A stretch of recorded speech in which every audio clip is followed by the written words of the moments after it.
Utilisée comme alternative au tabac, l'e-cigarette aurait déjà conquis plus d'1 million de Français. C'est dans ce contexte que la ministre de la Santé reçoit aujourd'hui un rapport sur ses effets, une initiative plutôt bien accueillie par le responsable de ce magasin lyonnais.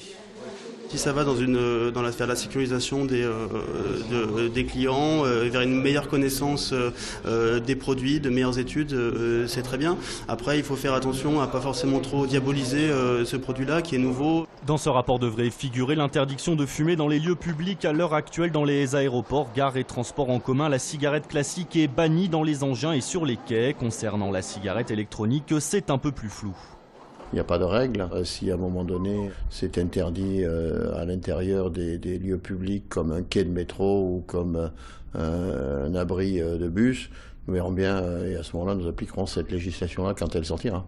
Et les fumeurs d'e-cigarettes, qu'en pensent-ils? Le décret du 16 novembre 2006 interdisant de fumer dans les lieux publics semble avoir modifié les comportements.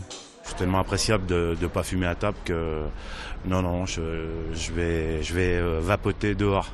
Ça ne me dérange pas de descendre ou de sortir pour fumer ma e-cigarette.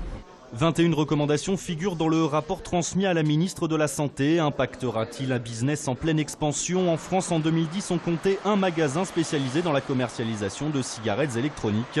Il devrait y en avoir 300 à la fin de l'année.